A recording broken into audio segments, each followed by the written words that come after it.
I will take the name Mexican enemies have given me. The whites will learn it, and you will learn it. From now on, I am Geronimo. Jay Silverheels made television history as the first Native American to portray a Native American character. 2 camels. Keys here. Rising to fame as Tonto in The Lone Ranger. But behind the iconic smile, something darker lived in the shadows. In 1957, when asked about the role that defined him, he offered only 3 sharp words. Tonto is stupid. He earned half his co-star's pay, endured violence on set, and carried a name he could never outrun. The battle for recognition. After years of carrying a show Hollywood depended on in the fragile years after the Second World War, Jay Silverheels believed his moment had finally come. He had helped anchor a national phenomenon and had become a household name. Surely the industry would now open its doors, but to his surprise, it didn't. Hollywood did not accept him as one of their own. Instead, the same executives who profited from his work quietly ensured he stayed exactly where they wanted him, confined to small, limiting, and often degrading roles. When The Lone Ranger, a radio series about a mysterious masked lawman and his loyal native companion, transitioned from radio to television in 1949, fans were excited that they would finally see the hero on screen. Ranchers talk war all time. Indians make ready. Soon war start, and they fight. Still, to everyone's surprise, it was Jay Silverheels who carried the show. He could never have imagined that playing Tonto, the Comanche sidekick, would bring him fame. But with this fame also trapped him inside one of Hollywood's most damaging stereotypes. On screen, Tonto was written as little more than a cultural caricature. He spoke in broken English, served without question, and existed solely to support the Lone Ranger's fight for justice. However, that role represented something historic. Silverheels became the first Native American actor to play a Native American character on television. Even with the restrictions placed on him, he pushed his way into an industry that barely acknowledged Indigenous actors at all. Silverheels portrayed Tonto throughout the series and later reprised the role in 2 feature films. He hoped that becoming a household name would open doors in the industry, but he could not have been more wrong. Instead, he found himself working endlessly, accepting role after role across film and television, trying to escape the very box the industry had placed him in, but his efforts yielded almost nothing. Hard work was nothing new to him. In his early acting days, persistence was all he had. He had just begun landing minor film roles when the Second World War broke out.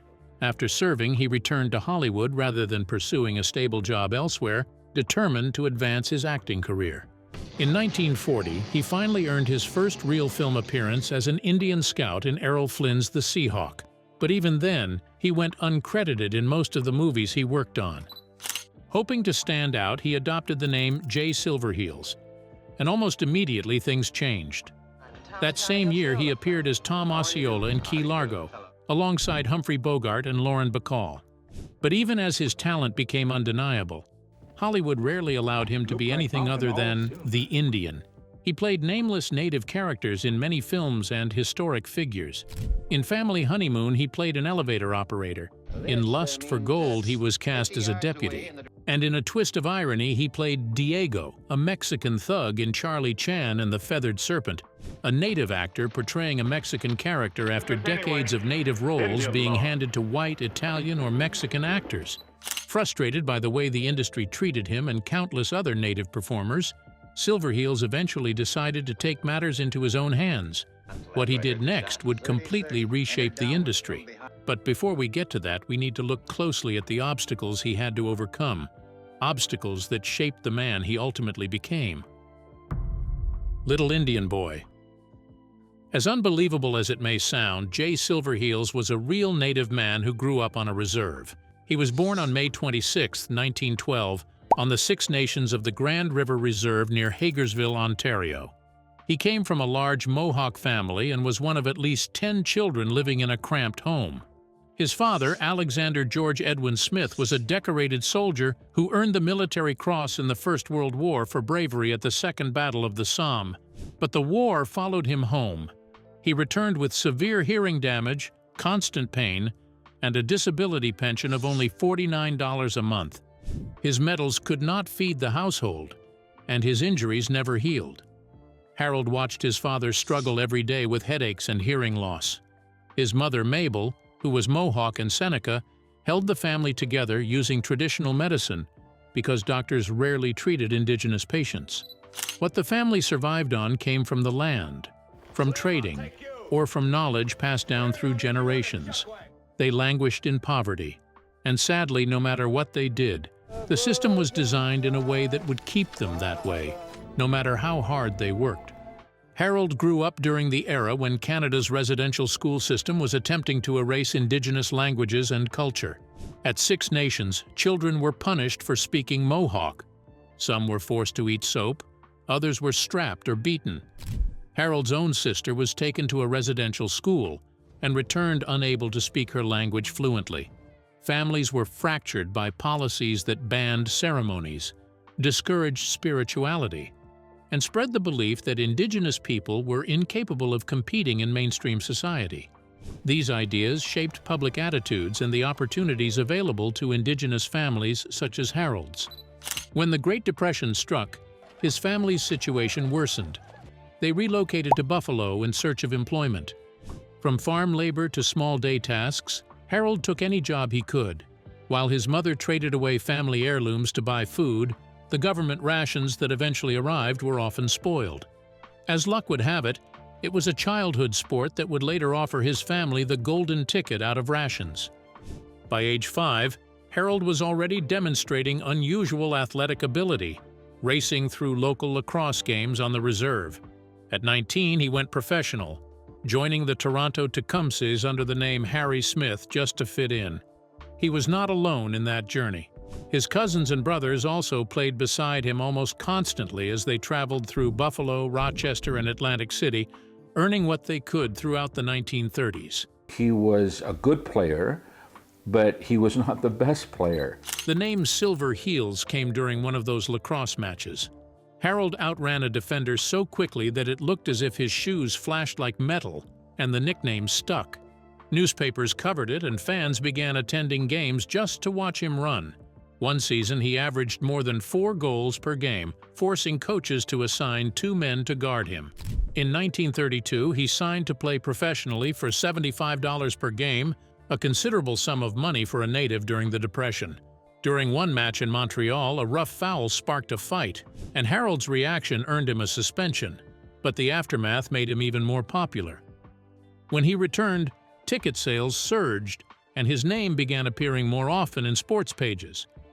Harold was also a good fighter, so he began boxing as well. He fought as a middleweight in the Golden Gloves at Madison Square Garden, reaching the semifinals before taking a punch that broke his jaw in 2 places. The injury ended his boxing hopes, but the prize money paid his bills. During recovery, he lost nearly 25 pounds while living on liquids, yet he continued pushing himself. While touring Los Angeles with his lacrosse team in 1937, everything changed. Harold was sprinting at Gilmore Stadium when comedian Joe E. Brown saw him and offered him a small role in a film. All Harold had to do in the movie was perform a stunt. On the day of the shoot, the task proved far more demanding than anyone expected. It took 11 takes before Silverheels finally executed the stunt to the director's satisfaction. By then, he was exhausted. The director was openly frustrated, and the set had grown tense. Still, the effort paid off. He earned $150 for the job, twice what he made playing lacrosse. Money. Man can't wait for a regular payday. He needs to pay rent, buy food. Can't wait till Friday. At that moment, he realized that acting could be a way forward. Welcome to Hollywood. After quitting his lacrosse team to pursue acting full-time, Silverheels soon learnt the hard truth. The pay that he got from his first stunt gig was far from what stuntmen were typically paid in Hollywood. As a stuntman, he often worked for less than $20 a day and cleared tables at night just to stay afloat. His first real pay from acting came in 1939 with Drums Along the Mohawk, where he was paid $350 a week, more money than he had ever seen. Studios loved the name Silverheels and urged him to use it officially because it sounded exotic to them. He accepted the advice and continued taking minor roles, almost always cast as unnamed native characters. During auditions, casting directors required him to remove his shirt as if he were an exhibit, studying his body rather than his acting. Still, he arrived prepared, delivered his lines, and kept getting hired. After the Second World War, Silverheel returned to the industry, hoping that conditions had changed as in the rest of the world, but he was mistaken. Native actors were still pushed aside so white performers in makeup could play indigenous roles. The few parts available were shallow and demeaning. In 1946, he auditioned for Captain from Castile and went as far as starving himself so the costume would fit his frame. The director made him remove his shirt as expected, and the moment was humiliating, but he got the job. The film struggled at the box office, yet the role added another line to his resume, even though he remained uncredited, as usual. While traveling with the casting crews, Silverheels also faced constant racism. Hotels denied him rooms. Restaurants refused to serve him. He slept on buses while white fellow actors rested in beds. In Louisville, police threatened him simply for entering a restroom labeled "Whites Only." For almost 10 years, his work went unnoticed. That shifted in 1948 when director John Huston cast him in Key Largo with Humphrey Bogart and Lauren Bacall. Silverheels played Tom Osceola, a fugitive with substance, his first credited role in a major studio feature. The film was shot for 78 days on the Warner Brothers lot in Burbank, recreating Florida in controlled studio settings to reduce costs. For Jay, it marked a step out of the shadows and into visible recognition. 2 years later, he appeared in Broken Arrow, a Western that marketed itself as progressive while still clinging to old Hollywood habits. Silverheels portrayed Geronimo, a strong and defined character, but the lead native role went to Jeff Chandler, a white actor from Brooklyn who wore dark makeup to play Cochise. Then came the turning point that reshaped his career and the history of television. In 1949, when The Lone Ranger moved to ABC, Jay Silverheels beat out 35 other actors for the role of Tonto. Dark truths about the Lone Ranger. For 20 years, the radio character Tonto had been voiced by white actors such as John Todd and Roland Parker. Tonto, Tonto? No. No first or last name, all Tonto. When television producers finally considered casting a native actor, they could not find the right fit, or they found capable native actors whom they could not bend to their whims. One candidate was dismissed simply for refusing to speak in broken English, and the role was returned to Todd until Jay Silverheels entered the picture. Against the odds, he won the part, breaking a Hollywood tradition of painting Italian actors with red clay to appear Indian. His casting changed the standard, even if the role itself came with compromises. The name posed another problem. Tonto translates from Spanish as fool or stupid. Silverheels knew it and lived with it. Publicly, he smiled. Privately, he resented it. In 1957, during a visit to his home reserve in Ontario, someone asked about the role that had defined him. He responded with a single pointed sentence: "Tonto is stupid." The name stuck through the years, despite objections from Native American groups, and the controversy resurfaced when Johnny Depp took the role in 2013. It wasn't just the name that had a problem. Silverheels also could barely read his lines because the dialogue was poorly written and broken to sound authentic. He improvised instead, turning phrases into simple, natural speech. "Me wait here. You go into town. That right." Directors were often furious. Alan Dinhart once recalled an incident in 1955 in which director Wilhelm Thiel became so enraged that he had to be physically restrained. Clayton Moore, the Lone Ranger, defended his co-star. "Let it play," he said. "It sounds more natural." Silverheels understood how people actually spoke, but Hollywood demanded a stereotype, and he was forced to deliver it. Behind the scenes, conditions were equally challenging. With a budget of only $12,500 per episode, the directors had to cut corners to keep production rolling. Silverheels and Moore initially had no dressing rooms and had to change in a nearby gas station restroom. The heat on location in Chatsworth was brutal, and the suede and wool costumes quickly became ovens. One day, Silverheels refused to put on the costume, standing his ground despite Moore's warning that delays could cost them work. The next day, private dressing rooms appeared, a small but meaningful victory. The Lone Ranger was a top-rated show, ranking 7th in the Nielsen ratings for the 1950-51 season and remaining in the top 30 for years. Over 8 seasons, 221 episodes were produced. However, Hollywood never took him seriously despite the effort he invested in making the series a success. Acting as Tonto gave him visibility, but not the respect he deserved. Silverheels earned approximately $100,000 per season on the series, equivalent to about $850,000 today. Still, even that was only half of what Clayton Moore made. Then there was the rehearsal accident in 1955 that brought the show to a sudden pause. A stuntman fell on Jay during a fight scene. Moore noticed he was walking strangely and followed him to the trailer, where Jay clutched his chest as he was having a heart attack. The illness sidelined him for 8 weeks, but the directors continued with work as if nothing had happened. During his recovery, they introduced a new character, Dan Reed, to explain Tonto's absence. The writers wrote that Tonto had gone to Washington to meet the Great White Father. That alone was sufficient to show how much Tonto mattered to the producers, despite his being the one carrying the movie for years. Life outside the Lone Ranger's set.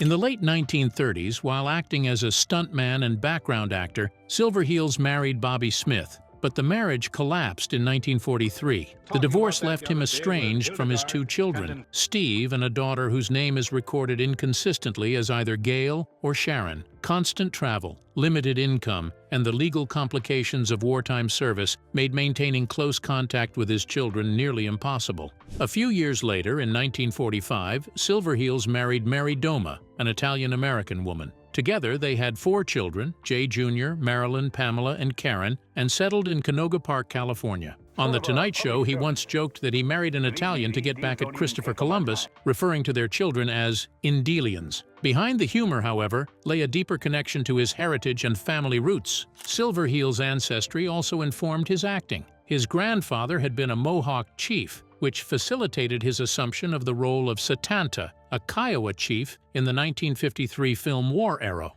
Although not a lead, the role placed him alongside stars such as Maureen O'Hara and Jeff Chandler. Filming took place from early March through April across Arizona locations, including Nogales and the Empire Ranch in Sonoita, with additional scenes in Agoura, California. What began as a solid action western was later trimmed by director George Sherman, who cut several stunts and replaced them with talk-heavy sequences that explained the action rather than showing it. Even the studio later acknowledged that this weakened the film. The following year, in 1954, Silverheels appeared in Drums Across the River, playing Taya in a western directed by Nathan Duran and starring Audie Murphy. Shot in Technicolor across scenic California locations such as Barton Flats and Red Rock Canyon, the film centered on a young man striving to prevent a war with the Ute tribe while falsely accused of a crime. Silverheels' role was more than background. His character voiced the native perspective amid escalating tensions and land disputes. The film featured intense horseback sequences, fights, and a daring leap-of-death stunt that drew attention. Physical challenges like these came naturally to Silverheels, having been honed through his years as a lacrosse player and boxer. Maurice Ancrum appeared as Chief Ouray, and the production had a budget of approximately $1 million, a substantial sum at the time. Throughout the 1960s, Silverheels continued to appear in westerns and on television, including Wagon Train, Wanted, Dead or Alive, Rawhide, Laramie, Daniel Boone, and The Virginian. However, he was almost always cast in the same type of role. Even when delivering strong performances, he rarely received recognition or the variety he deserved. He appeared on Daniel Boone 3 times between 1964 and 1965, each role offering minimal dialogue. As the decade progressed, however, so did the native rights movement, and Silverheels took bold action that would strike a major blow to Hollywood's long-standing practices. Indian Actors Workshop. In the early 60s, as native activists began to protest, they continually pointed out how characters like Tonto reinforced harmful stereotypes. Russell Means, a leader of the American Indian movement, used the name as an insult in the same way Uncle Tom had been used in black communities. As the protests intensified, several native actors, such as Silverheels, found themselves trapped between standing with the movement, ignoring everything, and working to make a living. However, they did not need to choose because networks and studios started cutting them off to avoid public backlash for culturally demeaning roles. Among those caught in the bubble were Iron Eyes Cody and Rod Redwing, two figures who had long represented the Native identity in Hollywood. Cody was a Native American performer who was instantly recognizable for his braided wig, fringed leathers, and beaded moccasins. He began acting in the late 1920s and went on to appear in more than 200 films. He also built an extensive television presence, appearing in more than 100 programs.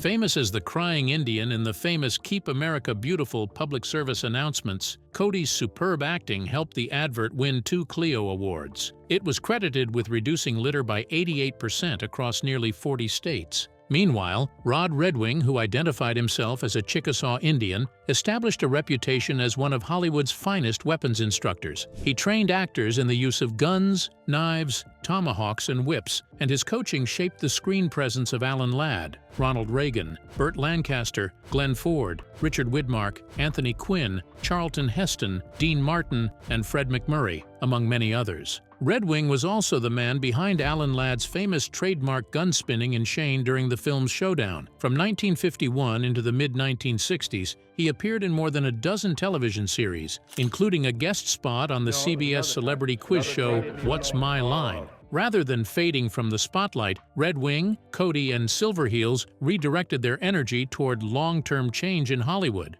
However, instead of protesting at the gates, Silverheels launched a letter-writing campaign addressed to President Eisenhower, Vice President Nixon, and prominent television executives, urging them to present more accurate and respectful portrayals of Native Americans on television. During that period, the three men, along with Buffy St. Marie, formed the Indian Actors Workshop in Los Angeles. Its mission was clear: promote Native American writing and acting talent in Hollywood, train Native performers in theater arts, and advocate for accurate representations of Native Americans across stage, television, and film. Classes were held at venues including the Los Angeles Indian Center and the Echo Park United Methodist Church, with Silverheels himself teaching alongside Noble Kid Chisel and William Bassett. Although Northwestern University later published a short-lived Indian Actors Workshop newsletter in 1976, reporting on American Theater Association sessions, it had no connection to Silverheels' workshop in Hollywood. One of the workshop's future stars was Michael Horse,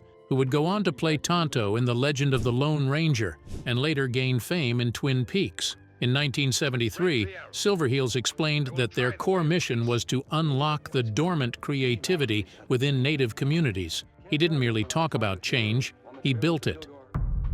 The end of legends. In 1971, at the age of 66, Redwing was on a flight from Spain to Los Angeles when he suddenly suffered a heart attack and passed away 35 minutes later just before landing. His ashes were placed in an urn and buried at Hollywood Forever Cemetery. Despite his death striking the Indian Actors Workshop deeply, their mission continued. While teaching at the workshop, Silverheels built a second career in harness racing. He earned a provisional license in 1974 and trained horses at Hollywood Park, where he enjoyed jogging them around the track. Tragically, in 1975, just as more grounded and respectful roles were finally opening to him, a series of strokes left Silverheels partially paralyzed.